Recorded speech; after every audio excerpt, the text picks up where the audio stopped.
morning, viewers. Thank you very much. Welcome to Punchline Africa Television, broadcasting from the Political Command Center in Nairobi, Kenya. Good morning, viewers across the continent of Africa, in Europe, in America. Those still sleeping, we are working on this other side of the continent, of the universe.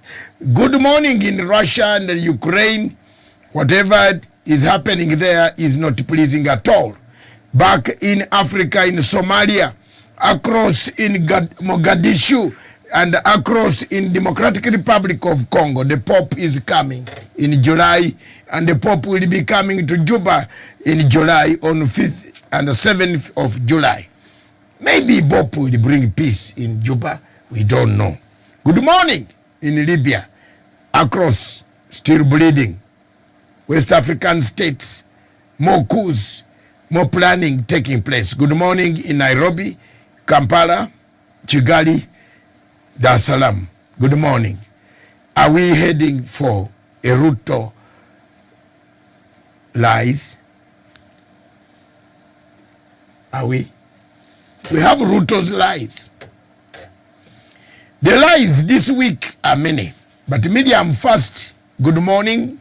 In the general headquarters of Punchline Africa, we are happy to be here this morning, transmitting live from here. Thank you very much. Kudos. Good morning, Miriam. Indeed, a very good morning to you, and good morning to our viewers. Good afternoon, good evening, depending on where you're tuned in today. As Doctor has said, we're coming to you live from Kenya's capital here in Nairobi, and the show is Unfiltered, where we get to go through what is making headlines today, and also we recap some of the news items that we have looked at over the week. So thank you so much for finding time. So before I take us back to Doc, maybe just take us through quickly the headlines this morning on the Standard newspaper. The main headline: nominations, eyes on Raila and Ruto. And the new law has put leading presidential aspirants in the spotlight, as they could find themselves in State House, but with a large number of independents in National Assembly and the Senate. The story is on page 6.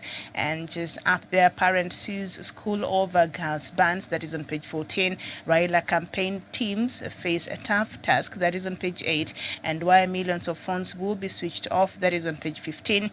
And just down there, President Uhuru Kenyatta with Foreign Affairs CS Rachel Omamo, Prime Minister Felix Mulwa of the Central African Republic, and President Mokgweetsi Masisi of Botswana, and President Muhammadu Buhari of Nigeria, and the rest yesterday at the United Nations Environmental Program headquarters here in Nairobi. I told you yesterday, UNEP is celebrating 50 years of existence, and Chelsea owner suffers blow over Ukraine conflict. The story is on page 3, 50 and 51. And just down there, Ruto, 100 billion Kenya shillings in budget goes to graft. That is on page 7. The Star newspaper, the main headline: UDA ODM brace for mass mutiny over party tickets. That is on page 4 and 5. Digitization of land records to be completed by 2024. That is according to Land CS Farida Karone. And don't reject cash from politicians and CCK member churches are told. And then we turn our attention to the Daily Nation, the main headline: Raila dares Kalonzo to Delegates face off. You'll find that on page 4 and 5. And US assures Ruto on polls as purge of allied officials shifts to counties. That is on page 12 and 13. And budget impasse hits farmers and teachers. That is on the back page of the Daily Nation. And there's I think it's an opinion piece. Dear FIFA, please open your eyes and see the road in football, I guess in the Kenyan football. So that is what we have on the front pages of the leading newspapers from across Kenya this morning. And I think Daniel Wesonga is also joining us from the other side. Daniel Wesonga, very good morning to you. Good morning. Very, very good morning to you, Miriam. Good morning to our viewers here in Nairobi, Kenya, who are tuning in this particular morning. Good morning to those of us watching, tuning in from East Africa, Africa, and the rest of the world. It is my pleasure to be on the conversation this particular morning. All right, Doc, back to you. Thank you very much, viewers. Miriam, you have raised a lot of things on the newspapers this morning. I've seen all of them. UDA ODM brace for massive mutiny. It is going to come. But I just want to see, put this aside and look at what pictures, what comes out of you this whole week. Or we shall come after that later on. But for me, I think there is something that is very intriguing about Kenyan politics, which we must speak about. Time and time again, we have told people not to waste time with Moses Kuria, with Kalonzo, with Martha Karua, because these are NGO people. Some of us know them. They work behind, they use masses to obtain money quietly. I've been telling you the whole story, the whole week, Miriam. And this week was very clear. And I've been telling you that Mudavadi joined the Ruto to go to the US to clinch a deal between George Soros, the founder. Kalonzo did not refuse to sign the agreement because there was another problem. Kalonzo was waiting for a signal from New York, from Washington, that everything is okay. And I'm telling you, Kalonzo is going to join Mudavadi. Just put your two eyes here. I'm telling you, Karuama is going to join Mudavadi. Kuria is going. These guys, the only people who will not join Ruto and Kwanza will be Gideon and Jirongo. These guys are money-minded. These guys wanted money. The money has been assured. And I'm speaking with facts. I have a lot of intelligence. Some of you started learning George Soros yesterday. I started learning George Soros in 2002. When we were forming the first laws of ICC. When I saw the crucial part that George Soros was playing in the ICC, he took the witness box. He funded the witness box of the ICC. And I remember Uganda was one of the states in the whole Africa that had ICC occupants. Some people think it is just like that. I want to tell you, it is not. George Soros, when he means to come, he comes. Was it a coincidence that he launches a book yesterday? You saw the book he has launched yesterday. The guys in America, what they are doing of Ruto, they are not sending us the live pictures. You cannot go to, we are coming to that subject. I don't want to water it down. Let me stick here of why these 21 political parties are going to go to Ruto. They have got the money. Where is the money going? Where is it coming from? Ruto is getting money from evangelical churches, commercial churches. The churches in America are commercialized. They like people like Ruto who have been commercialized, who think of building helicopters, farms. You know, the religion in the US is commercialized, not the religion that Jesus talked about. That's why Ruto's wife was accompanying Mr. Ruto to tell the people that, yes, this is what we shall do. I'm the guarantor. I want people to know that. If you don't want to listen to me, shut up. It is up to you. If you listen to me, fine. The truth comes now that the maneuvers in Ruto's camp, where we are being told you are seeing a desk officer and name him a Secretary of State for African Affairs, I've met several of those desk officers in the Foreign and the Commonwealth Office in London. Honestly. Do you know the Assistant Secretary of Affairs for Africa? Have you seen him? He came here. He went to Ethiopia. Is he the lady? Is he the lady? Kenyans, maybe you claim to have education, but I think you still have a problem. That's why Ruto has come with Maji Riparian water and poured on you, and you listen to everything. The man who came to Ethiopia, the Assistant Secretary for African Affairs who came to Ethiopia and went to Somalia, and then who was he? It was not that lady. Tunatumia pictures generated from internet, tunakubali. Okay. Ruto moves on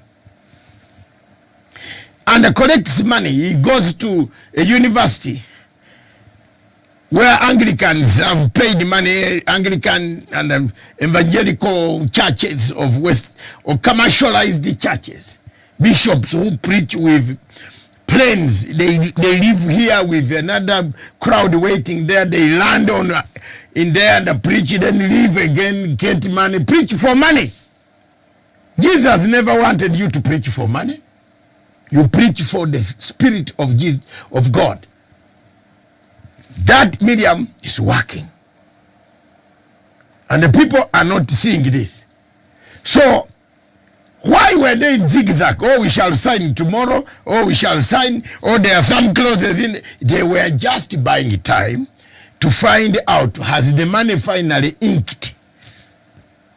Has Ruto and Mudavadi finally inked their signature that the money will be paid through Doha, through a bank in Paris, landing to Doha, brought into Uganda by what are those things called? Wahara. Those are Somali, then transported from Doha, Qatar. Do you know what is Ruto going to do in Qatar? Why don't you follow?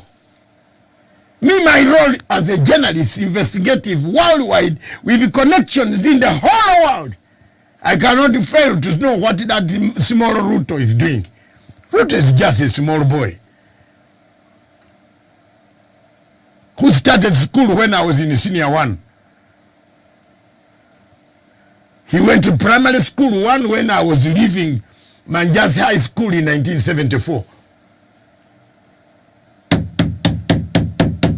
Leo niwaambie watu ya Ruto msikie.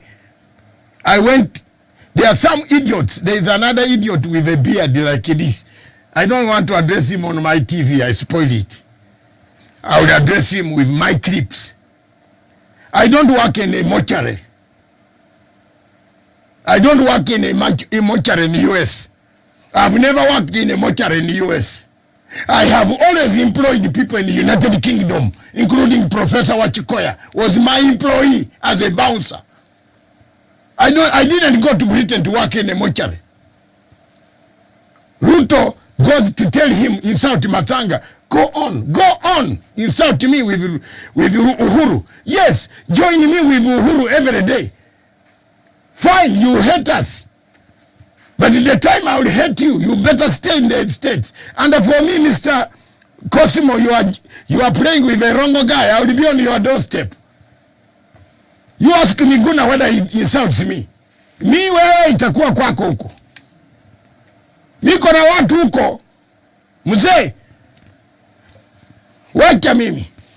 Nakwambia, mimi sizungumize mengi. So Miriam, I don't want to be derailed. Let's tackle this. Is missing somebody in the office. Me, I know the Secretary of State for African Affairs is not a woman. At least. The one I saw who came to Ethiopia, conflict, and came here and the past year was not a woman. Was he? No. So, here we are. So, the people should follow. This wasting time with Kalonzo is wasting time with our supporters who are going to be very, very, very, very disappointed. let's move on without. If Kalonzo comes, fine. If Kalonzo goes. Kalonzo is bringing stupidity in Azimio. Mr. President, listen to that. There is no need of getting him to come. If he wants to come, we have Kamba. Those people also going to vote for Raila are Kamba people. Why are we begging Kalonzo so much? Yet we have spent money on Kalonzo. His wife was sick. The president helped. Paying a bill of a plane. Kwenda. Mwambiane sisi, do we enjoy this money? Do we enjoy this money surely? Some of us who have worked hard don't enjoy this money. Why are we enjoying one money? Time has come in this party tuambiane ukweli kabisa. We enjoy this money. We pay for him everything. Then he goes on dodging us, taking us here. Do we enjoy this money? This money could be given to us and we do publicity. And we go around the whole country and we shall get votes for Raila Odinga. I'm a radical on this. We have suffered enough of Kalonzo's blackmail. That he is an envoy for peace. He's in Kampala. Yesterday he was begging Seven for help. What type of person is this? And he talks, he thinks, those people he talks, we don't pick information. I pick it, but Kalonzo, wala, you don't know me. I have people also who love me. Kenyans can insult me every day, every morning here. But you don't know that I'm loved somewhere. You don't know. Because they have seen me the most. In Uganda politics, I'm the most trusted. As far as money is concerned, Mama, I'm the only one who has never asked Museveni to bribe me, to take me home.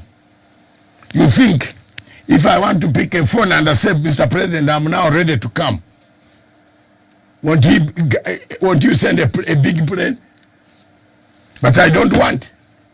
I have principles.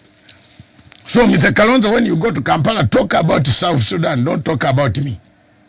Don't even ever mention these things. We also pick them very quickly. You are like a President Uhuru Kenyatta gave you a slot to be able to fly. Thinking you are a very good man. You are a very bad man. You are now harassing the president. You are molesting the president. Then you come here, you bring an agreement of NASA. We don't know NASA. You dissolved the NASA. Why didn't you ask for the money? Why should the government waste money, even resources, on such stupid people? When the people who are doing the real job are not even having the money. No. Let's grow up as East Africans, surely. There's no need of kutishatisha watu tena.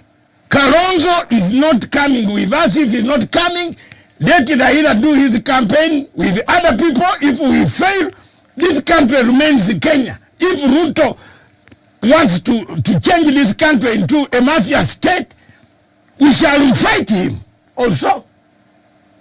You think there are no means of getting a fight later? Sikutishatishwa.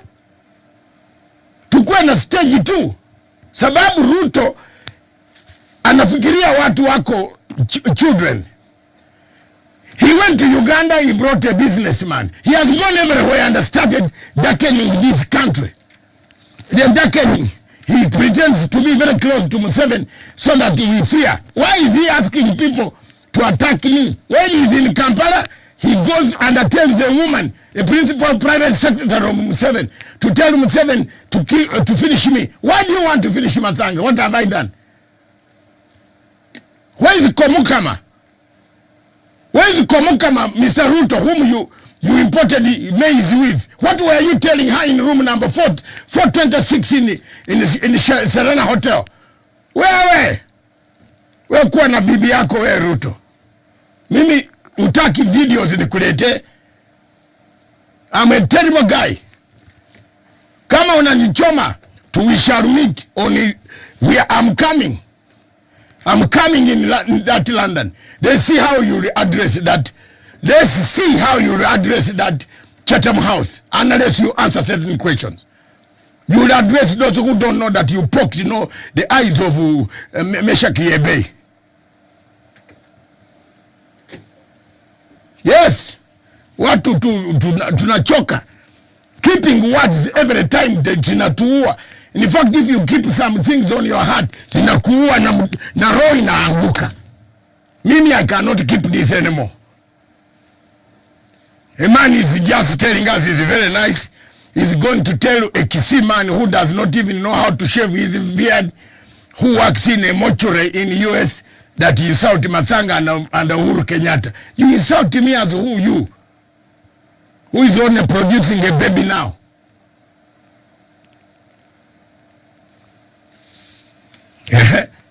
Na mimi kama naanza wewe na wewe deputy president, wataniambia nitoke, itatoka. So, Miriam, on your question, Ruto is crafty. Mudavadi is crafty. Unaffiliated information I've given you. They are going, the money is why they are staying in Qatar for 4 days. They are preparing to bring in money. They are now sending the wallas. What are those things called? Well, Songa, you know what the Somalis use? The wallas. The one Somali intelligence chief was using to transfer money from Qatar into Uganda, Uganda into Kenya, Kenya into Somalia. Can you bring that web? My production team, later web hiyo muonesha watu wenye wana macho. Yes. Yes. Tuambiane ukweli. Una Qatar. What is he going to do officially in Qatar? In Doha? Tell me, Miriam, maybe you know, you are also part of journalistic life. Do you know what he's going to do in Qatar, my dear sister?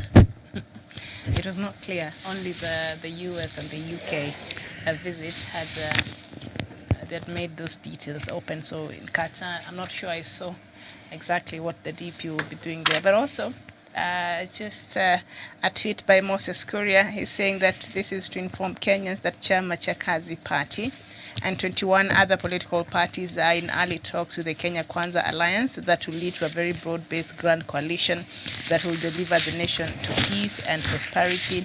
Details to follow. There you are. What is the signal? The signal was very clear. Is they saw the signatures are done. Now everybody is coming out clear. There is no reverse. Moses Kuria on Monday he had a hiccup. On Wednesday he had a hiccup. Kalonzo had a hiccup on Monday. And then after meeting Chikwete, Kalonzo decided to come out to say, I have a personal statement. Martha Karua disappears at the Jubilee Convention. He said he was not on due, he was not feeling well. He appears on Monday, was it? With a press conference. The Gideon Moi, and this is a scenario that people who need the facts come to Matanga's television. Iko hapa. Hey, look, analysis. I have first, my dear sister, I tell the truth. Tell the truth. Ambiana. If you wait for Kalonzo, you are wasting Raila's time. Raila hit the ground, Baba. Let's try to convince the view that the people left for us to convince. We have 3 governors who are also from Ukambani. You think Kalonzo, if Kalonzo cannot even have money to airlift his own life, where will he have money to convince Ukambani? Let's pour money on that money. Let's use it on the 3 governors. This strategy gani? What strategy is this rubbish? What is this going on now? Munabembelesha mtu akuji. Mtu akuji. Ataki kuja. anaona barabara ndio hiyo, ataki kuja, mnampeleka wapi? Surely. Well, I'm not a Kenyan, I leave it to you. Raila is an elder in political science. He's a politician. You should be seeing the way very well. I am being honest now. Let's not play about with this.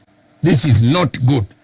These people are not coming. If they are not coming, let Jubilee Party, let the President Uhuru Kenyatta and Raila, who did the handshake, which is very good. It's a very good thing. And the members of the diaspora in London, I just want to take the opportunity to announce to you that on Friday at 2 p.m., I will be giving a public lecture in London, in Marriott Hotel near Heathrow Airport. Can the poster come up, please? I will be in London giving a public lecture on the handshake. We want Ruto to finish telling lies, then we bring in the handshake. I will be helped by Professor P.L.O. Lumumba and Professor J. David Hoyle. If you want to join, you can join live. The seats are first come, first serve. I want to thank those who have sent me all their requests to join. Come first, come is free entry. I want to thank the London School of Economics together with Chatham House for the officials to see the difference of what the lies Ruto will be making in London and the lies that we shall be telling about Kenya, about the handshake. I'm doing this to help Raila to focus, to help Jubilee, to help East African Standard Time. You can link in, you can join, you can listen via Zoom. I will be rolling there.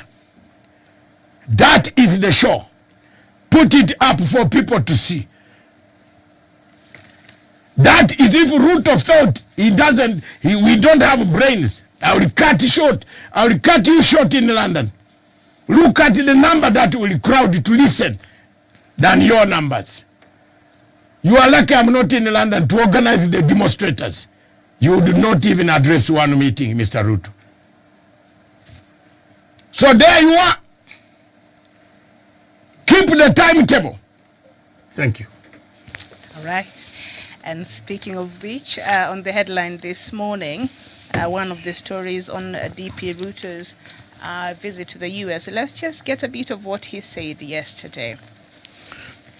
Deputy President William Ruto has claimed that Kenya could have lost nearly $500 billion shillings in the last 10 years to budgeted corruption run by opaque institutions. The DP on Thursday told Americans that the war on corruption in Kenya is subjective and merely a political tool targeting opponents to choreograph the next dispensation. Ruto spoke at a US-based think tank, said the country has serious accountability challenges, and vowed to ruthlessly fight graft if he wins the presidency in August. The other issue is budgeted corruption. Today you have close to 100 billion Kenya shillings budgeted every year that has no oversight in opaque institutions, Ruto said. That amount has grown between 4- and 5-fold in the last 10 years. He spoke at the Kanyigi Endowment for the International Peace, an nonpartisan international affairs think tank with centers in Washington, D.C. This was the first time that Ruto openly spoke about his anti-corruption strategy, a topic he has always dodged while in Kenya. And I'll just skip a few of that. And just down there, the story says the law provides that these institutions should have their own financial independence. Some of these institutions, like the criminal investigations of corruption and EACC and all these other institutions, and complete with their accounting officers, as they don't have to depend on the office of the president or any other office to prosecute corruption matters. And that is because Ruto appeared to heap blame on the office of the president for systematically weakening the independent institutions to drive a subjective anti-corruption war against the opponents. So just going back, perhaps, Daniel, to something I read there earlier on Ruto, saying that for the last 10 years, there has been what he calls a budgeted corruption run by opaque institutions. And we know in the country, DP never talks about corruption. That is a subject, even as the story there rightfully puts it. He dodges, he really never addresses corruption. But yesterday he took the opportunity and to tell the world while he was there that Kenya actually budgets for its corruption in a tune of 100 billion Kenya shillings per year. I think that's what he said. What are your thoughts on that? Yeah, thank you, Miriam. And I believe those who are listening to William Ruto are the only strangers in Jerusalem, because William Ruto, like you say, has never pronounced himself on matters corruption. William Ruto, even if today, like Dr. Muzanga said yesterday, you go to Google and just Google corruption Kenya, William Ruto's name will be the first one to pop up. So this is an axis of corruption. He has been dealing in a lot of anarchy and going against the law in stealing public coffers, and now he's in the US pretending to be holier than thou and meeting the Americans, telling them on how we lose money through corruption. But also, I believe the people that William Ruto is addressing are not strangers to Kenya, and they actually know whatever is happening globally. Let him also tell him that where the money for Kimorere and Arodam are right now. Let him also talk about the maize scandal that made him to be sacked from the cabinet. Let him also talk about Mteshi's farm, which he took immediately at the height of the post-election violence, 2007-2008 rather. And let him also talk about the ICC, because as we are talking right now, his case is actually is changing status from being vacated to actually coming to active. Why is he in ICC? Why is his name still trending in ICC today? His name has actually been mentioned more than 7 times. Now, if he is holy and clean as he claims, why are these things all following him? Why haven't Raila Odinga been mentioned in any corruption scandal? Why hasn't President Uhuru Kenyatta, during his time, his tenure as a minister, during his tenure as a deputy prime minister, and during even his term, why hasn't he been mentioned in any corruption scandals? Miriam, I believe William Ruto has everything to hide, and he's not being honest with the Americans. And if they can do a little bit of homework, I know they have very, very competent investigative agencies like the FBI and the CIA, which operates in overseas. I believe they will be able to pull out a file that has William Ruto's misdeeds and participation in corruption. And therefore, Miriam, this is not a leader to be trusted on whatever he says. Even here in Kenya, he has been known for speaking with his 2 corners of his mouth. On one side, he talks about being intimidated. On the other side, he says no one can intimidate him. And therefore, I'm not surprised when he goes to the US to talk about corruption, whereas here in the country, he has never pronounced himself about corruption. And those ones who are thinking that William Ruto will actually be able to rescue the economy and elevate Kenyans from poverty, then they are the most mistaken people in this world, because William Ruto is going to oversee an average theft of public coffers. He was given a small opportunity in 2013, 2017, and whatever Kenyans saw, I don't believe we can even allow him to have even quarter of the government in the next dispensation, Miriam. So to me, I think it's just lack of honesty and very, very overt hypocrisy that William Ruto now is claiming that government has a well-structured system of corruption. Why hasn't he started the conversation here in Kenya? And as a deputy president of this republic, what has he done to ensure that corruption doesn't occur? Has he talked about it with his boss? So let William Ruto stop hypocrisy. Let him stop meandering and walking aimlessly in the United States of America. We know he has not been in the White House. He has been in the building adjacent to the White House, and whatever he's doing there is just trying to raise his international profile, whereas most of the American top leaders have given his visit a wide berth. So let him stop wasting time abroad, maligning Kenya's name, and just come back home. And if there is any problem, he can be able to solve with his boss back here in Kenya. Miriam, that is what I think about that. I submit. And also, I just wanted to notify you that we have Jevan Karanja of the conversation. Yes, I wanted to bring him in. Thank you so much, Jevan Karanja. Very good morning to you. Karanja, if you can hear me, good morning. Good morning. I don't know what. Good morning, Miriam and Dr. Masanga and Wesonga. All right, so good to have you this morning. So the DP said for the last 10 years, Kenya has probably lost nearly $1 trillion shillings in the last 10 years to corruption, saying that perhaps the country loses about 100 billion Kenya shillings yearly. And so 10 years, that means this is the period of time that Jubilee has been in power. Why hasn't he not said something all this time in regards to the amount of money Kenya was losing through corruption? President Kenyatta said it last year, and I think even his camp and a lot of politicians made a lot of noise, and President Uhuru Kenyatta said 2 billion Kenya shillings is lost every day to corruption. And now the DP is making this revelation for the last 10 years. Money has been lost in that manner. So why is he saying this right now? And if at all, maybe he's saying it to prove that, he'll be serious about the war against corruption. Will this help him in any way? Because those 10 years, the first 5 years, he was there and he was actively, present in that government. The second time he absconded his duties. So will this work against him or for him?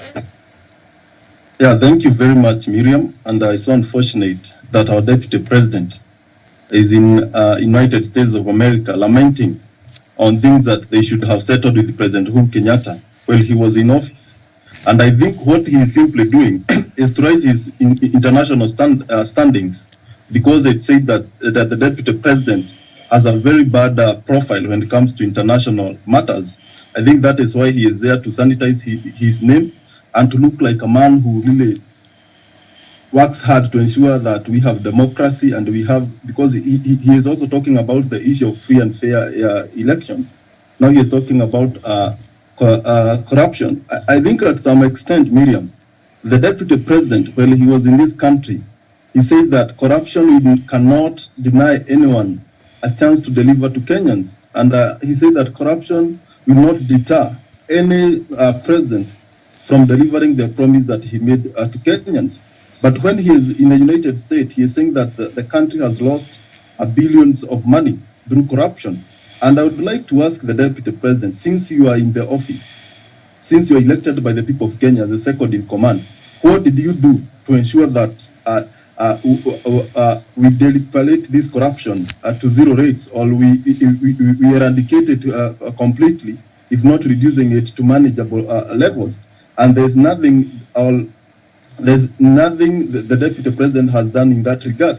Or which registration has he proposed to the National Assembly or to the Senate that could have curtailed the corruption rates in this country? Zero. Therefore, this is a man who is just there to sanitize his name and just to look like a good person who can be entrusted with the affairs of this country. But I think here, as he comes back here in the country, he should also come with the same conversation and explain to us how Kimorel and Arol Dam got lost, the stadiums that he promised the young people of this country.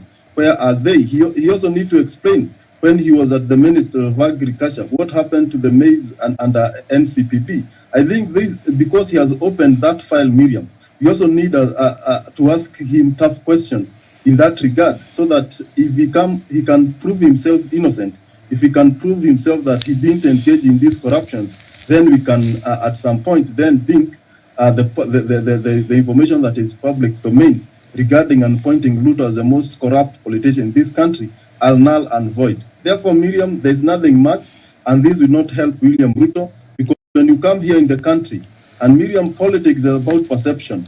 And the perception that Kenyans have, and to some, they see William Ruto as the most corrupt politician. And Miriam, when Raila Moro Odinga was in United States, William Ruto said that Raila Odinga went there so that he can block him from running for the higher office. But what we are seeing now, we are seeing the deputy president also going to United States of America complaining that elections will be rigged in favor of Raila Moro Odinga. These are things that Raila Moro Odinga has fighting for free and fair elections since 1990s. And I see William Ruto is going back to where the country was. The spirit of the spirit of the second liberations heroes. The spirit of fighting for democracy, the spirit of fighting for a free country. That is where William Ruto is starting, where we were in 1992 when we were fighting for a free democratic space. Thank you. Okay, thank you so much. And just staying with that corruption, now that the Deputy President brought it up, and I know even in Kenya, he's pushed so much to talk about his corruption strategy and what he will do to address corruption. This is something he's been avoiding, but since now he's brought it up, so I think it's about time we talked about it. And Dr. Jevon has brought up a very important point there. You know, he has been the Deputy President. Assume we go with his line of thinking that in the second term, you know, he's not been part of the government, the handshake and all that. Let's stick to the first term. And he clearly said for the last 10 years, which means the last 10 years that Jubilee government has been in power now, close to 10 years now. He's saying there has been budgeted corruption of up to a tune of 100 billion Kenya shillings, you know, per year to opaque institutions, which means he knew of these institutions. Why hasn't he come out and told Kenyans about this? Why is he bringing this up right now? And yet, if we go by what he's saying, he was part of that. Miriam, I don't know what type of magic or herbs that Ruto has brought in Kenya to confuse Kenyans. The majority of the youth in Kenya don't want to see that. If you tell them facts, they will even insult you. If you tell them that Ruto has been part of the corruption scandals, they will say no, he has never. If you tell them that Ruto is a liar, they will say no, you are a liar. Why? Is the state of Kenya delusioned? Are most youths delusioned? Are we dead? Are we walking like what? Surely at least some people somewhere should stand up and reason. When you tell them that Ruto was in government for 10 years, he took part in corruption, every corruption scandal, that from KPLC to the construction of the SGR, to the carrying of nails and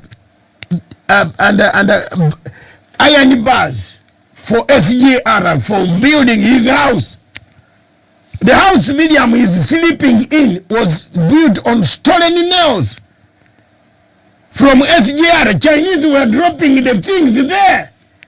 Lakini watu wa Kenya kama unawaambia they want to kill you. So you leave it, a thief. You see, now you reach the point of reverends, bishops, pastors. If you go to the Uhuru was correct. You go down to the saloon and the spas now. Miriam, I assure you, you will not find space for for even cutting simple hair like Matanga has cut his hair.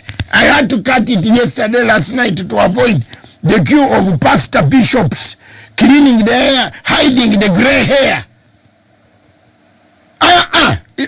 God, I am speaking here. Help Kenyans, walai. Go to the shopping malls.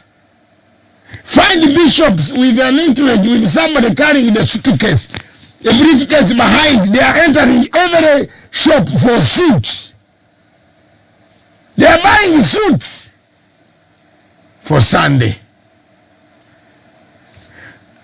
When Uhuru said, receive the money and ask where the money has come from, I've never seen anywhere where Jesus said, receive the money of the poor, where you have stolen from the poor, bring it to us.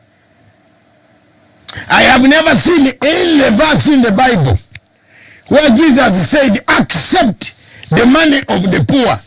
Bring of the way you have stolen money, accept it and raise it to me, Jesus Christ.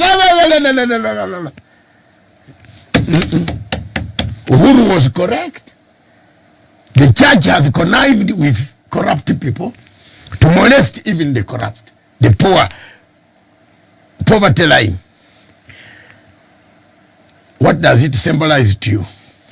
Jesus arrived on a donkey, entered the house of Lord, got a whip, and whipped out thieves, gamblers, drug traffickers, the scribes who were trading in God's house. Then you're a bishop in Kenya, a pastor in Kenya, with commercialized evangelism. In fact, don't forget, note it down for me. Monday morning, the topic, 1 full hour to 2 hours, is commercialized evangelism creeping Kenya. Don't prepare for that topic. Are we commercially in church or commercially in Christ? In Christ, Jesus Christ. So, you talk about corruption today when you are in America. You didn't talk about corruption when you are in Kenya. You were in government for 10 years. Whom do you believe? I rather believe Raila Amolo Odinga. Because he's telling you, I have not been there before. Try me. But Ruto have been there before. Why do you try a man who has stolen and then you give him more time to steal? Who is telling you we have budgeted corruption? Yes. And he was part of that budgeted And he says there is nothing that stops a corrupt man from taking power. You have heard that what he said? Corruption does not stop people from managing and developing. He had to bring his wife on board to corruptly go and get this money from this helpless. So Kenyans from this other side pour the information to these evangelical churches. In Kenya here, look at the churches where Ruto goes. There is a havoc. The wife does keep bringing the churches. We are now going to attack the wife also, because she is a part of the scheme actually. In all these tenders and the companies of Ruto, the wife is the money magnet. Then they call her very clean. She's not clean. She's not clean. She's a director in these companies. Hey, Aterere. If you touch me the button, I have so many buttons. Miriam, I think it's better you cool me down so that I cool down, because I have so many things to say here and the Kenyans will think, eh? But Doc, why do you think he found it important to bring up the issue of corruption? Is it because he was trying to sanitize this perception and this tag that has lingered over his head? As you said, if you Google today, even for my own young man, if you asked him, who is the most corrupt person in Kenya? Like, it's automatic. So that has been the perception. And of course, there are a few cases that, are being attached to his name. So is it something because he wants to start sanitizing his name, because he knows when it comes to the West, corruption is a huge thing for them. So maybe he's just trying to make sure that he cleans up slowly this perception that has lingered over him. He's sanitizing in the churches in America. Because now the churches in America, with George Soros behind him, they will not speak.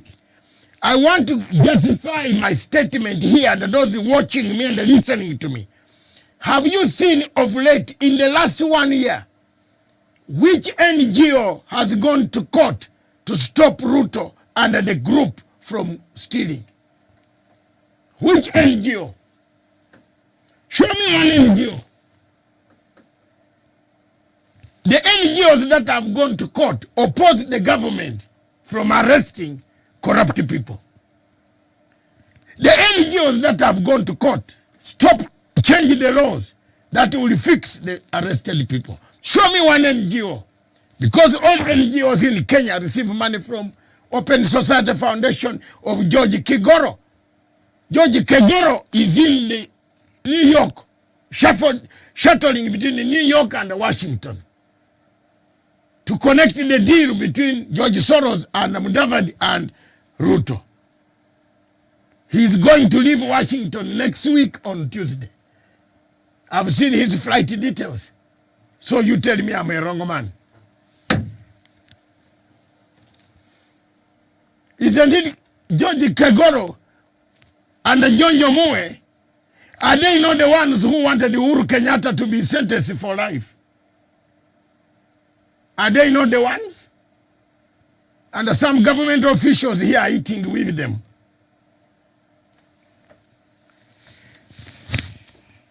While this Ugandan was selling his trouser to the next laundry to be given 5,000 to keep the suits and add on to pay a ticket. And I keep my suits because they were expensive. Give me 10,000 to add on to buy a ticket to go to The Hague to defend Ocampo 6. And some people are enjoying now. Tuambiane ukweli. And then you tell me I shouldn't speak. I will speak. There are 5 months left. You see what I will speak. It will shock you. Look at that treatment. Medium. And that same Ruto now has gone convinced you are right. He wants to sanitize himself in the US.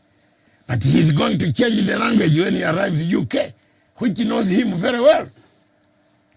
Do you know? You just watch. What he's talking in the US is not what he will talk here. Because we know in the UK there is a man called Dr. Muge, a mafia who is married to a Greek man, a Greek wife, who is the daughter of the man printing the ballot papers in Kenya. Shala. Shalom, help me. Iko maneno hapa. So we are now set with Mr. Wabukati, very ready to surrender the tender. Days are going. We must get the papers prepared, and you leave me. I'm IEBC. I have the law governing me. Leave me to do my things. Isn't it? And we are clapping down here that we are waiting for ballot papers being printed. The Attorney General of the Republic of Kenya signed that document, did he? Well, to release the money, a tender must go through the Attorney General of the Republic of Kenya. He must read. How was he signing without reading? Leo mnakuwa kali sana. Yeah. And now you are going to hold an election with the ballot papers. You have not verified the register. And you are ordering for ballot papers whose number you don't know. Are you not rigging an election? Can I look this way? As you go ahead, I've submitted. Some of these things worry me. As an editor who has seen chaos, I've spent half of my life in chaos. 3/4 of my life. From 1978 up to today, I've never been in a good life. I've been in a place you are helping that now you want to build a house, another government overthrows the other one. You now adjust. You start putting 2 blocks, another government comes and takes over. Which side do you go now? You go, you are building Obote. We are now, thank you very much, Mzee Militon Obote. Matanga was the one singing. This is the guy. Hallelujah. Oh, mama. Now UPC, the Congress of other people. Now here we are. I was adjusting, building a house. A government was overthrown. So you think you are better than me? Who has seen all this? Learn. And then you want to say, okay, now I'm in exile. Where do I go? 6 months later, the people who overthrew us, they also arrived. Voila! Miriam, is that not a good experience for you people? A man who has seen 10 coups, 10 coups, and you change. As you want to send money home and say, now start, start removing some grass around my father's grave. My dad was killed. I don't know how he was buried. Remove it. A government is overthrown. Now as you start doing something constructive, another one comes. Another one comes. That is experience. So if you look at the events going on in Kenya here, I bet, Miriam, that's where we are heading. Ruto has used that and turned on the main government. How do you sign a document to approve the printing of documents which are going to be in election when you don't know even how many voters are going? How do you print the papers? What quotation did you use? Surely, is this not naked? What quotation did you use, Miriam Ogutu, to say I need how many ballot papers for how many people? When you don't know how many people, you have not cleaned the register. The register, the law says clean the register. 6 months before. 6 months before elections. We have not cleaned our register. It's 5 months and we've not even started the process. We just started it next week or something. So those listening to me, don't think I'm a madman in the market. I'm just warning you that these are the stakes we are waiting ahead. As you give Kalonzo more time and more money to make press statements, and finally now he has decided they are going with Moses Kuria, with the Speaker of National Assembly, that other man who has speak therapy, that he's a speaker. How did you choose this guy to be a speaker with speech therapy? He can't even speak. He's so annoyed. By the way, what made him to fall in was he beaten? I had a story around, but that will come shortly. They turn on Uhuru Kenyatta and harass him. My role here is to defend Uhuru Kenyatta. Well, he's in State House. He can't defend himself. I'm here. The legacy. So you do what you want. But also something else I think that stood out for me in the Deputy President's speech, now that we have to talk about it, when he was trying to explain the unique position that Kenya finds itself in right now in terms of our political dynamics. The government is in opposition and the opposition is in government. He was trying to say something like that. But if that is something that he's saying, maybe scientists could figure that out, what is happening. But the same mess that he thinks is in existence right now between the government and the opposition, but he doesn't like it, but he has refused. So he is part of that government. Exactly, the media. Well, if it's that bad for you and you don't like it, why can't you just leave it? Why can't the Deputy President just resign and go home if this government is very bad?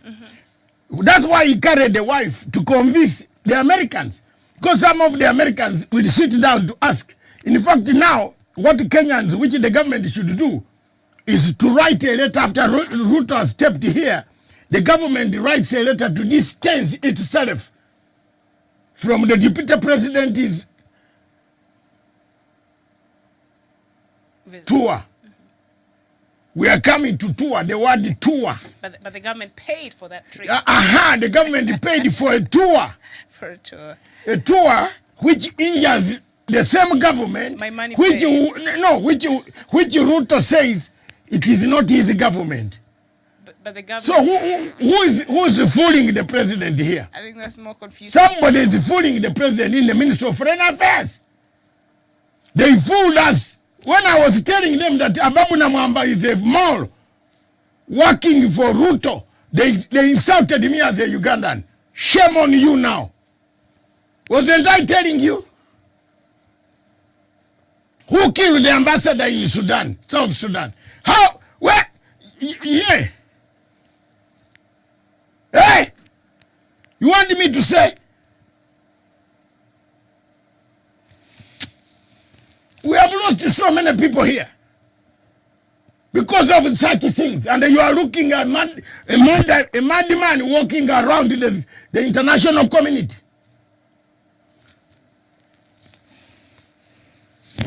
Ababu Namwamba is a very dangerous man.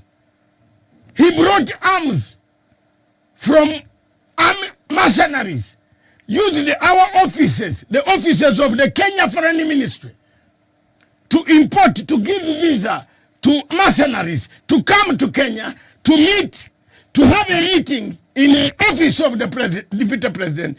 They killed Mr. Sergeant Kamei, who is crying for that young man. Mwambia mimi, we lost. The father is there helpless. Ruto is going to come and hold a rally in Baringo. I am the most innocent man on earth. I was sorry this man died. A dead man cannot answer. But a live man pushes on. I'm an international world watchdog. Nickname me that. Ruto, you can ascend to the power, but I will watchdog you while I'm in UK. I will find you, and I will find a mistake on you. Yes. You can, look, when I was telling people that Ababu Namwamba was just a man collecting business deals for Ruto, people wanted to kill me. Now here we are. He became the Secretary for International Relations. When he doesn't even know, he can't name the presidents of 100 countries in the world. Namwamba, if you put him on TV with Matanga, I can name 120 presidents of the world without, Namwamba can't name even 10.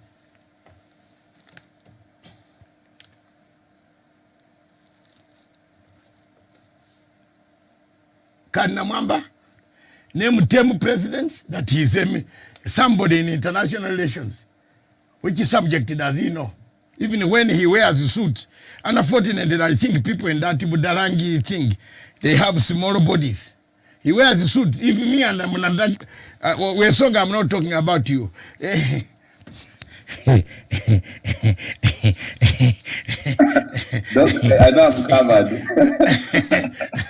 If you constituents of Budarangi, you have problems. If Matanga, you know, today this program is unfiltered. If Matanga and Ababu Namwamba get out of the plane in a foreign land, and all of us are dressed in suits, who will be welcomed as a Minister of Foreign Affairs of Kenya? I'm seeking the answer from Wesonga or Karanja. Who will be welcomed? People might think I'm the minister and Namwamba is my PA. So why do you select a man who is a double dealer? A man who destroyed the peace process in South Sudan by taking bribes and drugs. We lost a man in South Sudan. Who is talking about it? Iwe nyenye wa Kenya, muache hii maneno. And Ruto is threatening everybody. Some people, even senior officials, when they want to speak about the name of Ruto, they go in the toilet. Then he say, hey, Matanga, how are you? Your problem, equal problem here, Ruto. Allah, this guy is finishing the president. We must bring out facts. He's telling lies in the US. He's doing something opposite here.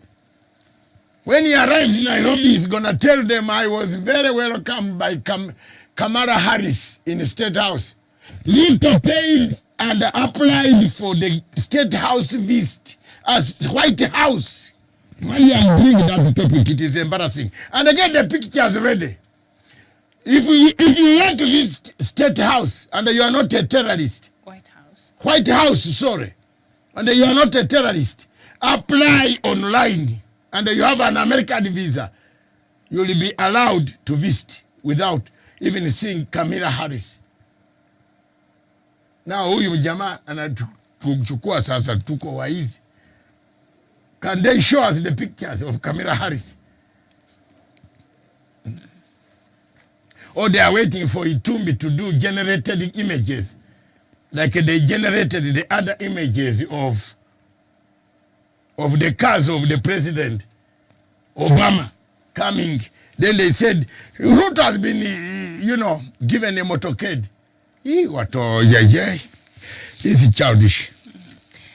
But also there's something you say, Doc, the DP regretted that instead of the government building the capacity of independent institutions, some elements are deliberately designing to weaken the institutions to prosecute a political agenda. Speaking about integrity, I'm quoting what the DP said, our position and my personal position is that we must have an accountable government, we must have accountable public officials, and that accountability must be built around institutions.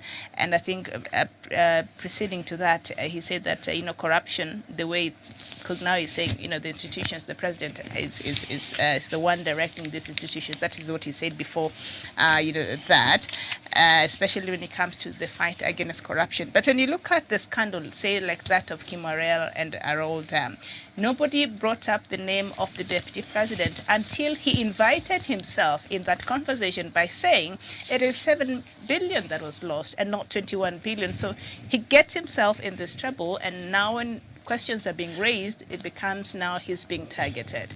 Daniel Wesonga. Before Daniel comes, there is a picture going on our TV. Do you know that is the gate? It's called Anna Gate, where you go through. It is for guests. VIP don't use that. Yes! I know that. No VIP goes there. You're taken straight to the steps of the White House. Yeah. Now there, a tourist coming down to see. You are being on tour. Huyu mkora kabisa. Huyu mkora baba, mama. Huyu mkora. You Kenyans, wakina Jeff, I don't know how they look like. How can you be led by a mukora like this? Even the people who have not gone to states, you must be sympathetic with your hearts. Usually VIP gets no, that is, Miriam, that house is where you book. Then they get everything, then they enter.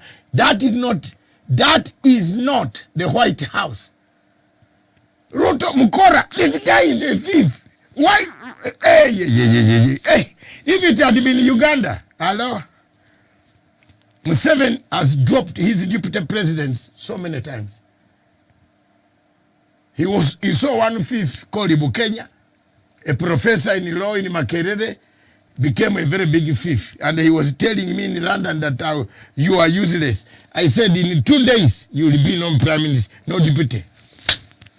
Another one called, you look at that picture there. That is not where you enter to see Kamala Harris.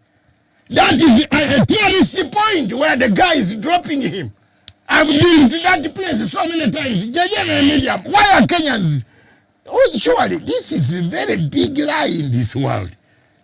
Was he going to see crocodiles inside there? You can't go for a tour. A tour, show us. Now you see, those are generated, computer generated. Where is Kamala Harris? Is that Capitol Hill?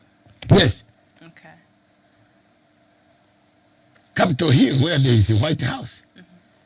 No, White House is down. That's for the but the pictures they are giving us is Capitol Hill. For the Congress, yes. So, where is the house? Can't you see where we go wrong? They are telling us he's going to White House. He's going to Capitol Hill. Capitol Hill and the White House are two different. So where did he go?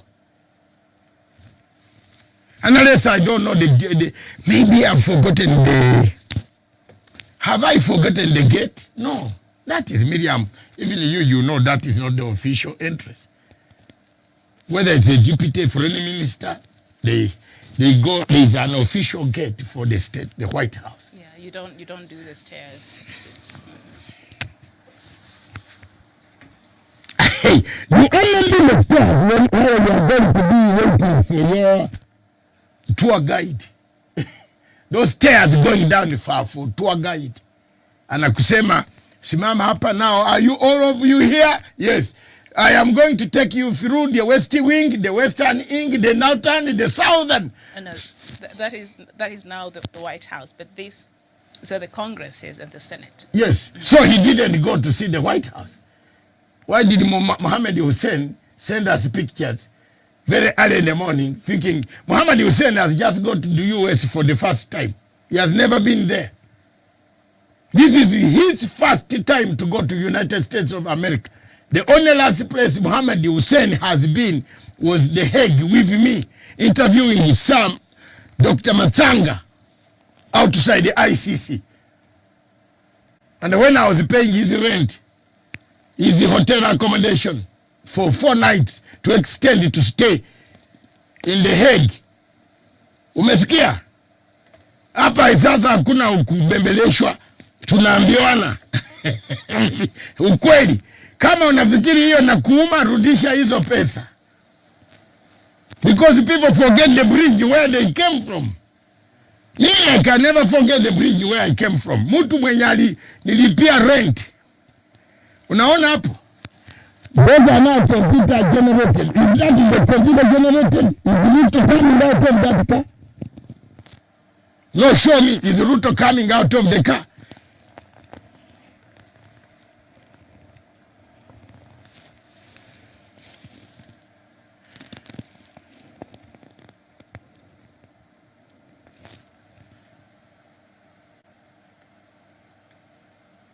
That is for President Kenyatta. Yes. Yeah. So usually when... that's now the White House. Yeah. That's why the head of state is dropped. But that, yes, the head of state. And even if you put the head of state, if you have an appointment with the two... For an official meeting. For an official meeting, you are dropped there. So maybe we can conclude maybe the DP's meeting was not official. He was not sent by the government official. No, he was. Now you are bringing another thing. That's why he could not be received by a person of his capacity, yes, of his same level. That will become Kamala Harris, the deputy president. Okay, now let's go back. Who in America is meeting a renegade deputy president who has no party? Then we can ask the foreign affairs to protest. There was no meeting here, Miriam. This is a smoke screen.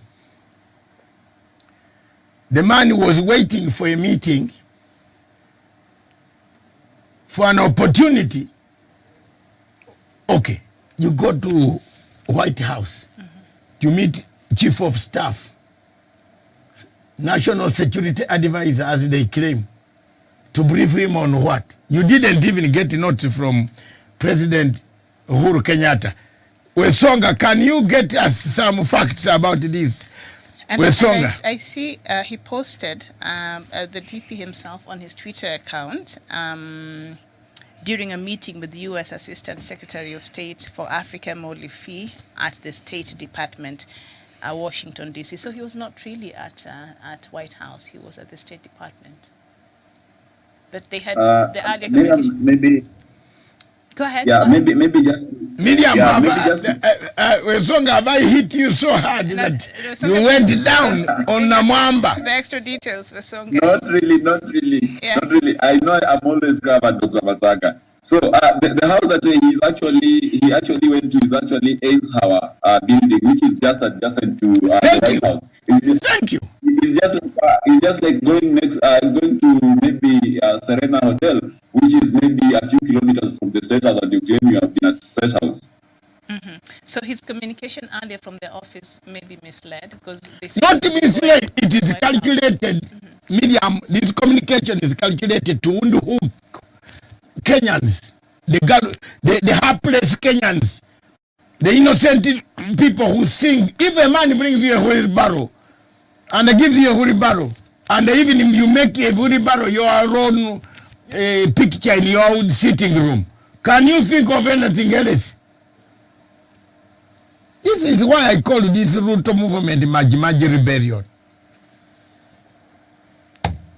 Isn't it Maji Rebellion? Where Tanzanians were told that if you pour this water on me, there will be a miracle. Germans will not kill you. That's where we are heading. That is a house near the White House where Ruto could not go. You go there, you can pay from there, then they can now access you to the White House. But why would a whole office of our deputy president, because at this point we paid for that trip, he's our deputy president, why would his communication team just decide to put up information that is not, true like that? The communication team is working in cohort with a strategy of lying.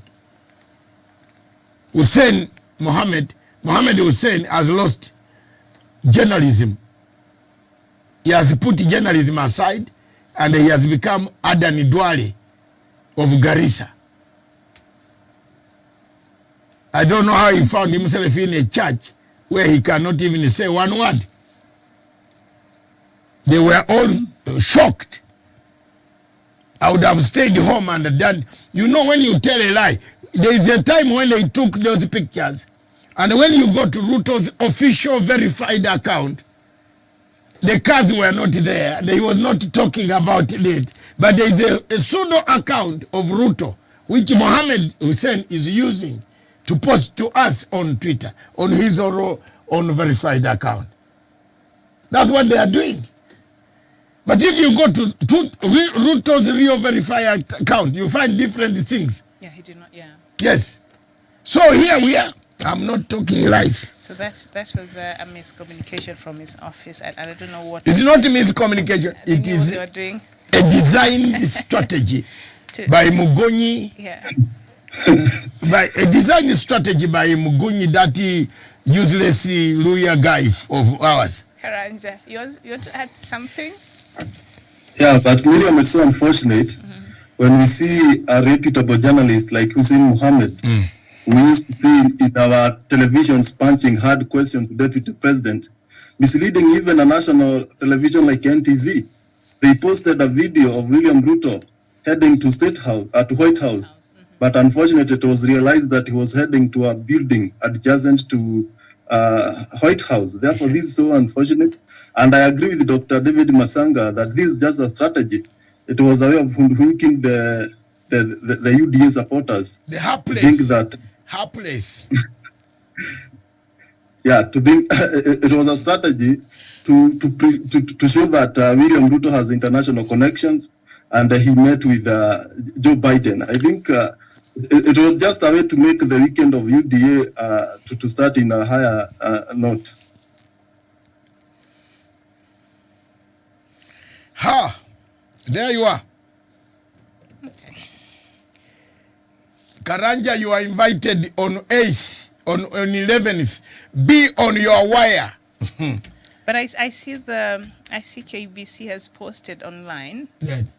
and they're saying that the DP, let me just see that, because KBC's trusted Deputy President Dr. William Ruto was on Thursday night hosted at White House in Washington, D.C. by government officials to discuss issues of strategic partnership. So which is which? Which house? Why can't they have shown us the pictures there? No, just the same photo that is being cast. That is now not the State House. That is State Department. The Assistant Secretary for African Affairs does not stay in State House, in White House. The Assistant Secretary for Africa stays in State Department. U.S. State Department in which is near the Pentagon. So even KBC is confused because not confused. There is a man there. Yeah. Ruto has bought the KBC, a man by name Ndetu. I know what is that editor? There is a camera editor there who is in the hands of Opondo, who receives money from Opondo. Miriam, I'm telling you the truth. Go to his M-Pesa number. You see how much money flows there. Then they something. There is an editor, a news editor of a government institution. A news editor there who blocks people. If you talk well about Raila, they tell you to get out. If you talk here about President Uhuru Kenyatta, they tell you to get out. In KBC, and the managing director claims to be a very good friend of President Uhuru Kenyatta. The managing director of KBC is also said he doesn't see the mess. How can KBC report that a state department is equivalent to White House?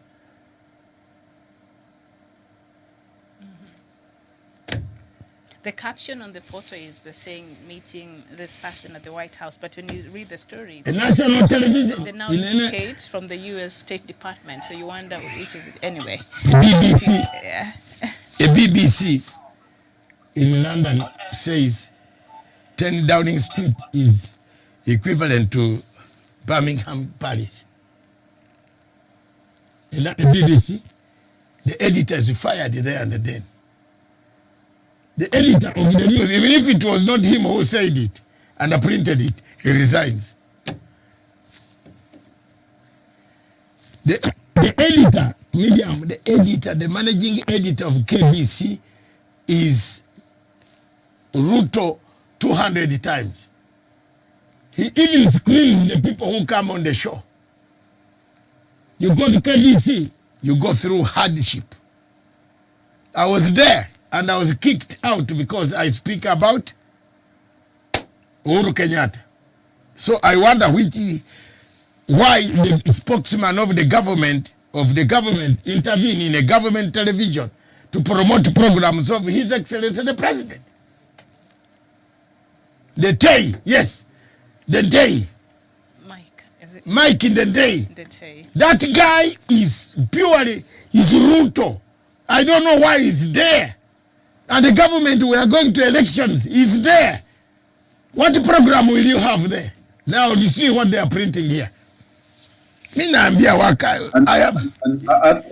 Actually, Dr. Matsanga, I agree with you on that, because you realize, Miriam, when you used to have the Moi era, you know, people were very, very much aware of what the government was doing, the project that the government was undertaking, because with that during that particular time for KBC, for any news item to be read, it actually started with whatever the president was doing, where was the president, and which projects were being launched across the country, and what communique from the government was coming to the people. And that was the essence of State Broadcasting Corporation. They may say that Moi was a dictator, but people knew whatever Moi was doing. Moi was aware of what was happening across the country. Not like today, Dr. Matsanga tries to talk about the legacy of the president. He tries to defend a president against a rogue deputy president whose uncontrolled ambition has made him even attack and destroy the legacy projects. But the same government institution which should actually be advocating for the same, actually trying to censor such people. You know, Miriam, it's very, very hypocritical, because I believe KBC should actually be the channel where the legacy projects that are being showcased by the delivery units and the legacy trend should be aired on. But unfortunately, it has left that duty to the likes of private media houses like KTN and Citizen TV, because even the viewership of KBC has plummeted because of poor management. And I actually support Dr. Masanga on that. I believe the government spokesperson should actually go there and demand that this channel helps the government of Kenya to be able to showcase its projects in regards to the legacy of President Uhuru Kenyatta, Miriam. All right, and of course the State Department in the U.S., the department is headquartered in the Harry S. Truman building, a few blocks from the White House. So it's not even at the White House. So that was a miscommunication. But I think it was a strategy from his communications. I'm just wondering why they would lie about such a thing while we will see the photos and we'll see the evidence. So it's quite interesting there. So Raila dares Kalonzo to delegates face off. Let the people decide after a week of political posturing that has slowed down the Azimio train. I'm reading from the front page of the Daily Nation. That is the main story. The decision on the coalition's flag bearer will be made by delegates in Nairobi on March 12th. The trick, every constituent party will be allocated 20 slots for the delegates, including Musyoka's wiper, and that means both Raila and Musyoka start on equal footing. So will this be a good way to take care of the standoff, that we see right now? And the latest indication is, Kalonzo is likely to is likely to move over to the other side. But there will be a delegates meeting, and Kalonzo is being told that you bring the same amount of delegates as ODM, and then they will square it off, and the winner will be the flag bearer of the Azimio coalition. Is that something that you see Kalonzo? They should not waste time on Kalonzo. Sincerely speaking, my sister, is a waste of time. Let's not even go there, because we are not going to have anything there. We are just wasting time. It is a matter of time that very soon you see the truth I'm talking about. Mm-hmm. There is no peace in that house with Kalonzo taking us left, right. We have free governance. Let's just go home. Basonga, your thoughts on this, or Karanja, rather? I think I agree with Dr. Masanga on that strongly, on that particular point, because from where I sit, I'm actually optimistic that with the three governors on board, William Ruto might not have maybe chances. Let me tell you, you are always very popular until you join Kenya Kwanza coalition, and then your people run away from you. Yesterday, I was with around 5 guys from Kambani region who approached me to ask me about my political maybe feelings and where I subscribe to. And I was really surprised that actually they wanted to know whether I'm Kenya Kwanza or Azimio, so that if I'm not Azimio, they will actually convince me to vote for Azimio. And the feeling in Ukambani is that Kalonzo Musyoka is at the verge of betraying the community, and if he's gonna go to Kenya Kwanza, then he might only go with only 30% or below 30%, which will give Right Honorable Raila Odinga an edge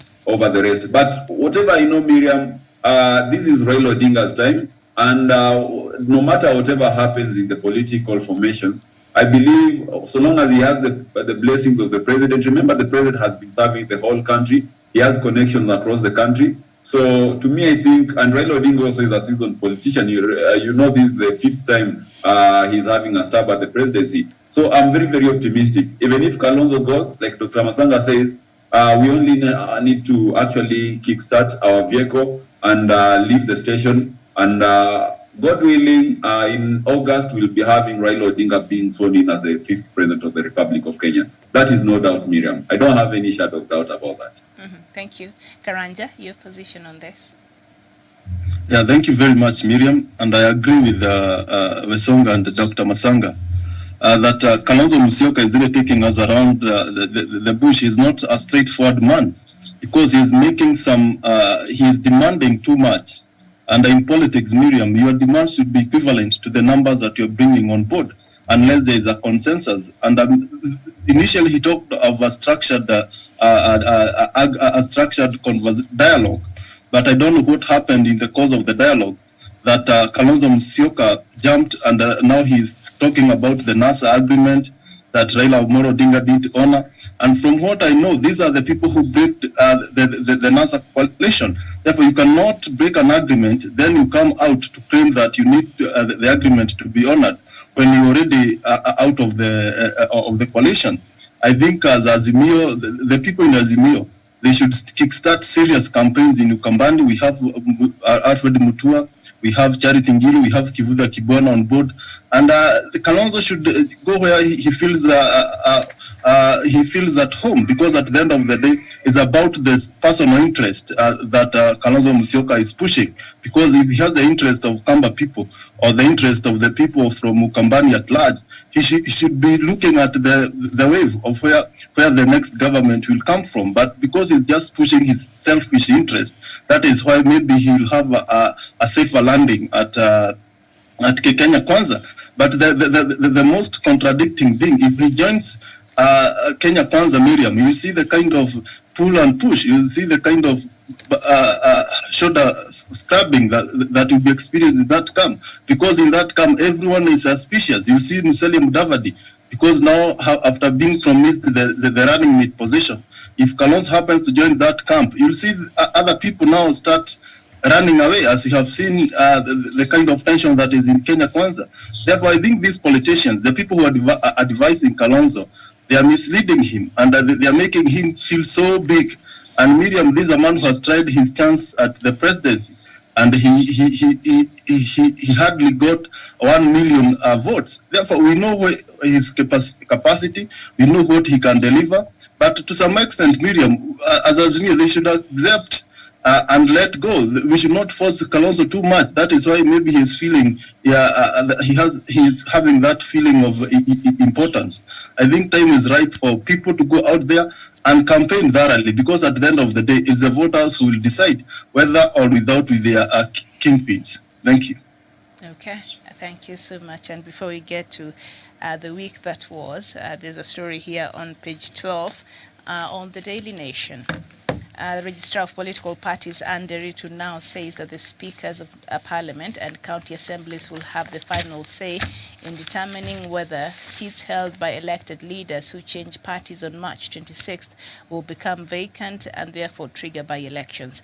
Appearing before the Justice and Legal Affairs Committee, JLAC, of the National Assembly on the country's preparedness for the August 9th elections, Ms. Nderitu also gave a lifeline to losers in the coming party primaries. She told the committee, chaired by Kangema Member of Parliament Muturi Kigano, that those who feel slighted in the party primaries and want to vie as independent candidates have a window to do so.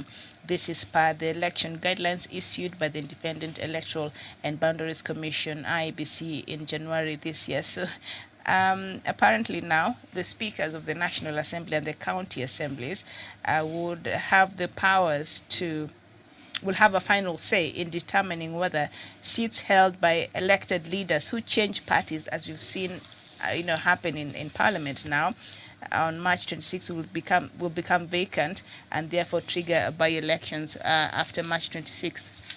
After people have jumped ship. So that will be left for the Speaker of Assembly and also the speakers of the county assemblies there. I don't know, what are your thoughts on that? On March 26th, we can't really have a by-election now. No, but the law has to be followed. Mm-hmm. Within 90 days? Yes. The law has to be followed. That one, if Muturi on 26th does not declare these guys who switched the parties illegal in the Parliament and remain with the NAF who are a quorum, then he is a very stupid man. So we want to see what Muturi, we are watching as political observers, what Mr. Muturi will say. Muturi himself is on another party. So Mr. Muturi should resign and allow the Deputy Speaker to take over power and all the MPs who switch to power, because you are addressing a parliament which is a stranger parliament. There are strangers in the House of Parliament. They have no party. Bring that topic next week. Note it somewhere. We have to discuss it. Miriam, is very, very important. And how many of these people will resign? All of them. Because there's so many, if you're looking at from the county. Assembly. That is the day when you will see whether these guys are in UDA or not. Oh. It should move a motion.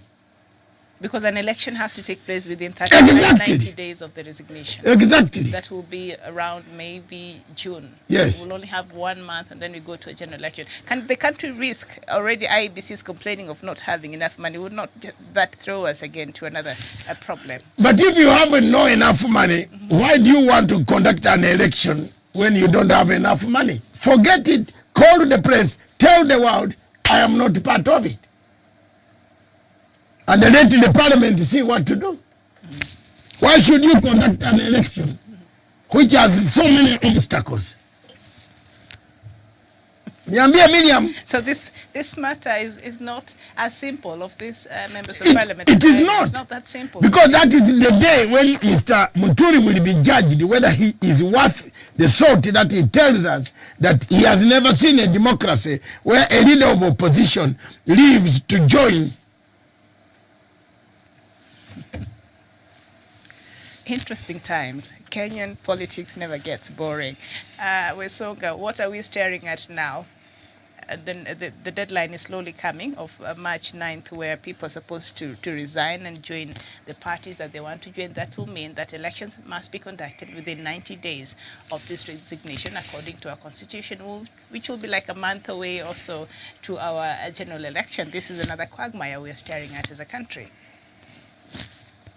Miriam, I don't know why in Kenya we encourage impunity. And of late we have a group of individuals who feel that when their side is committing impunity, it's just quite okay and the law should just actually leave them to do so. We've been having for the longest time people who call themselves the UDA MP, whereas we know UDA only has one MP in parliament, and that is the Kiamba MP Kawanjiko. And these people, if it was in a very, very elaborate democracy and where we have a proper working judicial system, then they will be home by now, or even some of them would have perhaps maybe been told to recontest for their seats so that they are elected on UDA. But because they only see the problem with the government and not with the opposition within government, then you might not see anything happening to those guys who are actually flouting the law of the land. You've seen Wafula Chebukati hasn't even maybe raised concerns about whatever William Ruto is doing in the US,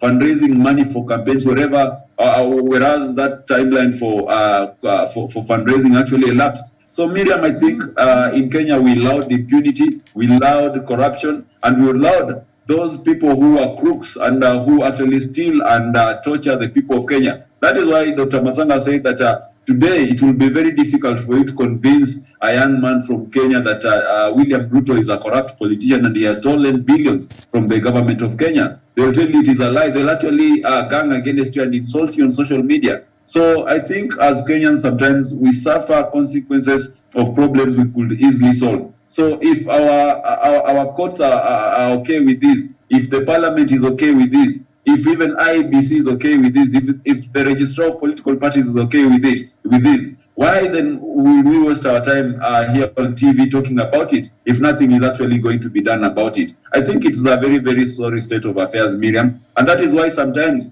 I even think that apart from Dr. Matsanga and very few other individuals who speak for the president sometimes is left exposed by these merchants of impunity who always attack and actually tie into his legacy and go away with the same impunity that we are seeing today, because no one has been reprimanded, no one has been written to a show cause letter because of this. So Miriam, I don't think nothing is going to change much, because we still have these elected leaders still campaigning under the banner of a different party, still using government resources and vehicles, and therefore I think it's just very, very unfortunate, Miriam, that this is happening unabated, Miriam. I submit.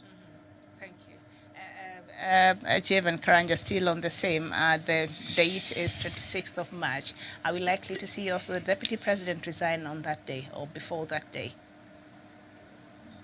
Miriam, let me tell you for a fact, these members of parliament will not resign unless they are forced by the law to do so. And Miriam, we are facing a very, this situation is doing this country in a very risky situation.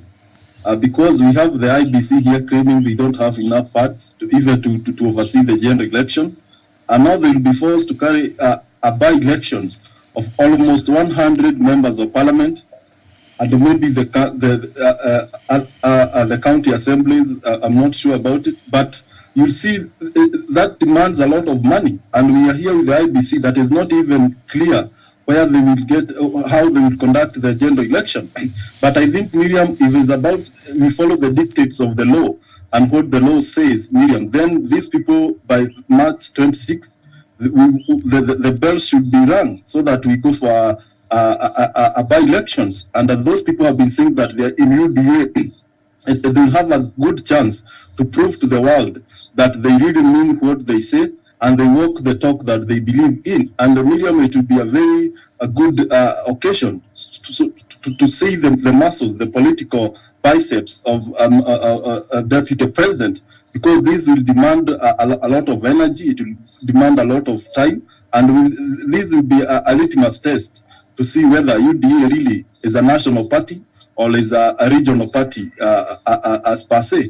Therefore, Miriam, if we follow the law, Miriam, these by-elections need to be held, and they should be held even earlier, even last year, because this is when these people declared and they held a press at Deputy President residence, and they said they decamped to UDA. Therefore, there's some hiccups with the law. There are some loopholes with the law when it comes to political matters. And I think unless the day we'll have political goodwill, unless the day we'll have people who are willing to ensure that we have political maturity and we do politics in the dignified way, that the day will avoid all these kind of quagmires that we are throwing our country into. Thank you. Thank you. And just before we move on to another matter, let me just read through what the law says about this particular article. Article 105, Section 5 of the Constitution stipulates that a by-election shall not be held within 3 months to a general election. So that means this might not happen. With elections set for August 9th, counting 3 months backwards means that no by-election shall be held beyond May 9th. Okay? So March 26th, when elected leaders intend to vie on different parties other than ones that sponsored them, have to switch parties, falls outside the 3 months within which a no by-election can be held. Yesterday, Ms. Nderitu was categorical that the authority to declare the seats vacant after the members have moved lies within the speakers of the National Assembly, Senate and county assemblies. And on January 20th, IEBC Chairperson Wafula Chebukati issued a notice for a general election as required by the Elections Act. The same law provides that once a notice for a general election has been issued, no by-election shall be held within this period. So after Chebukati, the chairman of the IEBC, issue this notice and give us the timeline within which the preparation for the election would start. According to the law, no by-elections shall be held within that period. The notice issued by Mr. Chebukati conflicts with the Constitution and is therefore void and invalid on the basis of Article 2, Sub-Article 4 of the Constitution. So that is a by-election, but when you start looking at this law, if one contradicts with the other, then the supreme law, which is the Constitution, always stands out, which means elections should be held within 3 months of that seat being declared vacant. But the bylaws, the electoral law says, that once Chebukati declares, this period gives notice of the general election, the no by-election, takes place. I mean, it's a legal conundrum, Doc. It's just too much going.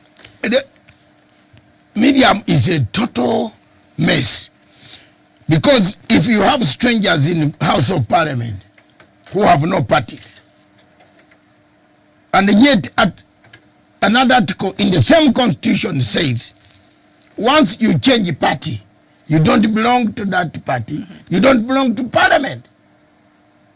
So it is very clear that the Speaker must make a ruling, including himself. He's elected as independent person who should not be taking sides, and who can only cast his vote on by constitution.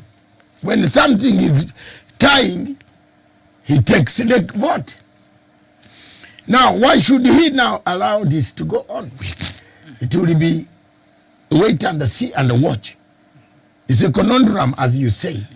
We have a problem. And another interesting part, I think this constitution gives and takes and hides in both hands. It's sometimes maybe we didn't think through a lot of these items in this constitution. Now, the Elections Act, again, however, safeguards party members of a coalition, as the Jubilee was a coalition outfit, whose parties have severed ties. This means that those who moved from Jubilee to UDA, which is associated with Deputy President William Ruto, will not lose their seats.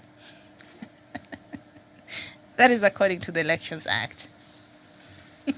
They will not lose their seats. They will not. They are safeguarded. Their positions are safeguarded as long as they were part of this coalition. Yeah. Which coalition? There was no coalition. The Jubilee. No. Oh, UDA never entered a coalition. A coalition with the Jubilee. there was no coalition at all. The party that entered the coalition was a different one. This is a modified party. This is a new party. Yes. So the law is still there. We wait and see. But knowing Kenya as it is, those MPs will continue to serve and vote on the things which will be nullified by the courts later when it has happened. Thank you. Javen, how do you understand this law? Daniel?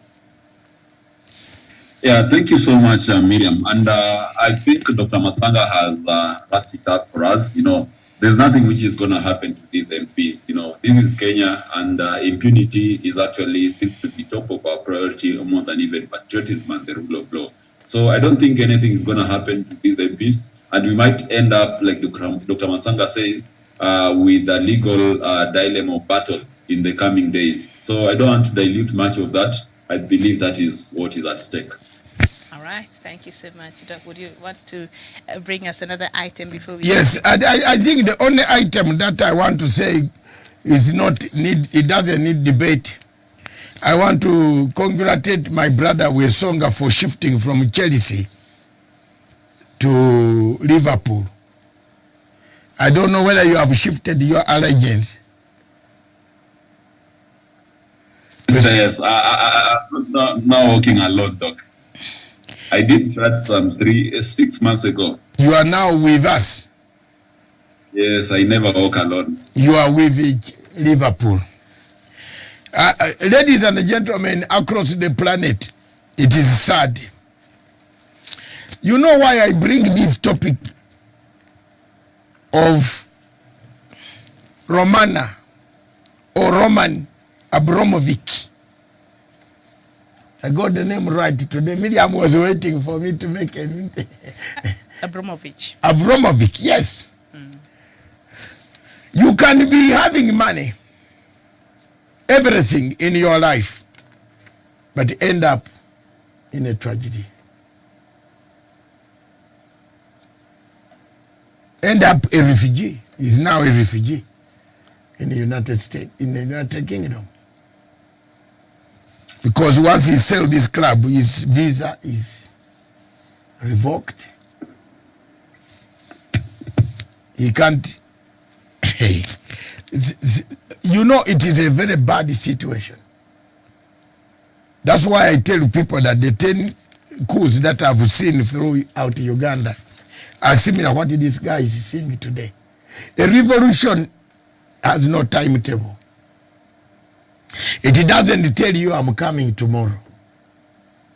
Because if it does, Miriam, all of us would now save this money and send it ahead. For example, I would have saved money in 1985 and sent that money to Britain to help create, but I didn't know.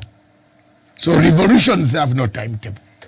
This gentleman was a very rich guy, billionaire.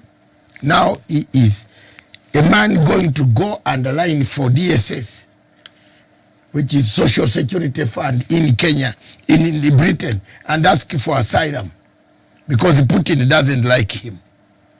You know that. He doesn't like Putin. They have disagreement. They are all the oligarchies of that state called Russia.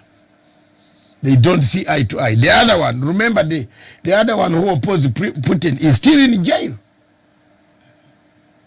The oil billionaire is still in jail. So it is sad. I call upon the British government to have sympathy on him. Football, we have mixed. It calls again, we need a whole subject to discuss. Has football become political? Can a football association in a country do what it wants without the officials coming in? Then why do they call upon governments to direct the football teams? FIFA comes and bans. FIFA comes and says we don't want anything to do with Kenya. Kenya should not play football. When the Minister of Sports in Kenya has seen corruption, he should just watch. Is it? Mm-hmm. That's what it is. I'm sorry, but that is not the correct type of politics that I studied. It's very dangerous. It is very sad that one day you are here, a billionaire, tomorrow you are a refugee like Matanda. On that note, I want to pray for all refugees, those who have been stateless, like I have been before, to pray that such things don't happen to very many other people in the future. So let's unite our countries. Let's have peace. Let's build peace. Let's build dialogue. Let's have wider dialogue on issues that can force us to get out and be persecuted, or to persecute others. I rest my case. Thank you very much. Back to you, Miriam. All right. So quickly as we wrap up now, I don't know if you've wrapped up on your. I've wrapped up on my side. Okay. Maybe Daniel and Karanja in a minute, each person a minute. What stood out for you this week? I'll start with you, Daniel. Thank you so much, Miriam. And of course, what stood out for me this week, I would want to talk about the trip in the US. That is none of our business. It doesn't add any value to Kenya.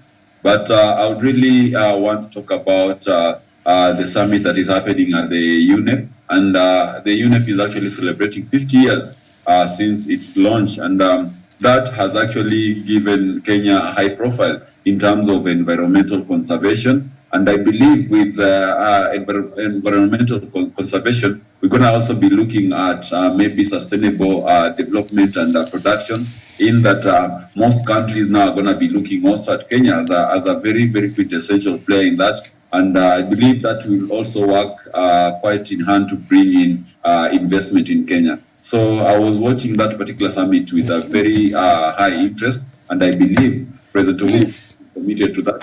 And it's going to put us in a good place in a global market. I submit, Miriam.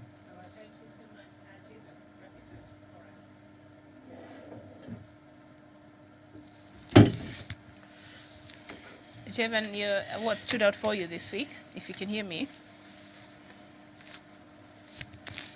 Okay, I think we seem to have lost Jevan there. Doc, I don't know if there's anything else that you would that stood out for you, or you already made your final submissions. I think what stood out for me also, I want to say what I looked at. President Buhari was here yesterday, and this is a man we have been looking for around the world, but unfortunately he came on low profile. People did not want Nigerians in Nairobi to demonstrate. So he was kept low profile, and I saw him emerge at UN. You remember they warned us that in weeks to come, the area will be, it was a very big tactic, that the UN area, this whole of that area will be with a lot of traffic. There was an alert, you saw it. Mm-hmm. So they killed the public demonstrations. And the Buhari came and told us he talked in Kenya. But knowing that area the way we know it, you yes. will not even dare go demonstrating there.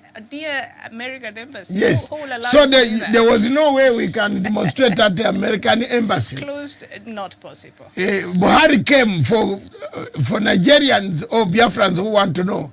He came, we were all cut off. We couldn't actually access to ask him many questions. It seems the way he comes at night and leaves at night, he left.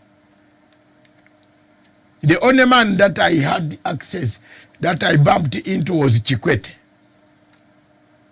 Somewhere at night, in a hotel. He was here.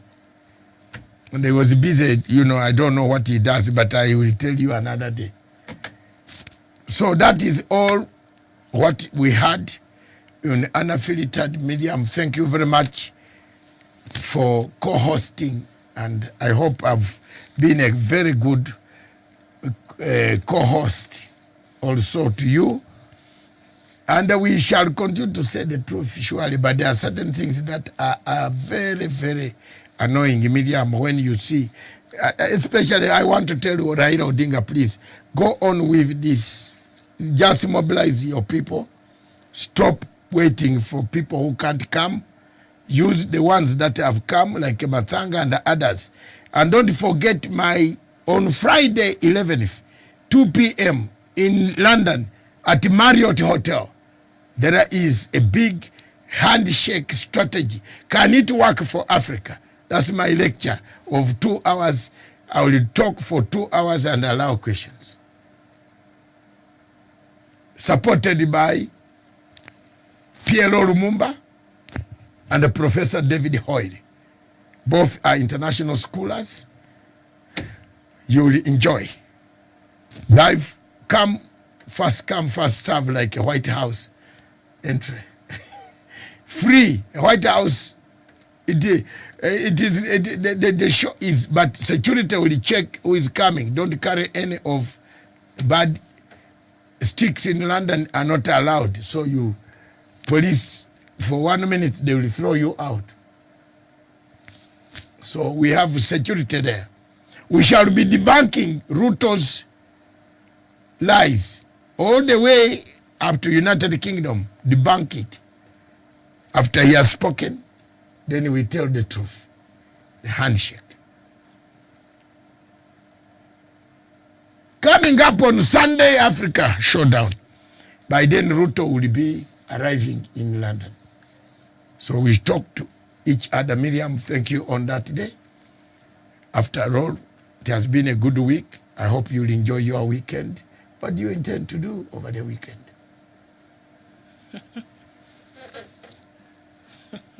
I'm just asking. I will rest. I will rest over the weekend.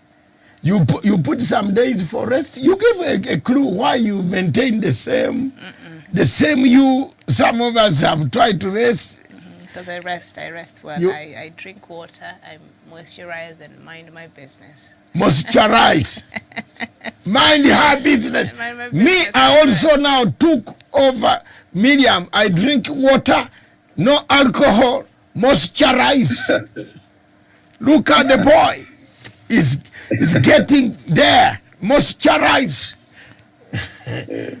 Don't drink too much like a courier. Moisturize. And mind your business. You live longer. And mind your business. Is it? Miriam, do I mind a lot of business of others? No. I'm just saying what. She has told me I mind other people's business. No, I said I mind my business. Oh, no. This is punchline. Thank you very much, all those who support us. That is part of relaxation. Yes, part of relaxation. Moisturize. Yes, and drink spa. Water. Drink water. Drink water. Go to spa. Sure From here, I'm going to spa. I'm going to sauna, jacuzzi, swimming, 30 laps. Okay, you can do that. For me, just water is enough. Her is water. Yeah. You know, Miriam taught me something to begin drinking water. Miriam, for almost 40 years, I've not been drinking water. But when I started drinking water now, I can moisturize. Drink water, hot water, moisturize. This is why Miriam is like this and Matanga is like this. I don't moisturize. So I'm learning something from there and the rest. Yeah, and eat your vegetables. Eat the vegetables. We'll see you on Sunday. Is she going to cook them on Sunday? No. Majority of my vegetables, I like eating them raw. Raw, eaten. It's good. It's good. We'll see you on Sunday. Thank you for watching. Bye-bye. I think we better bring a good show of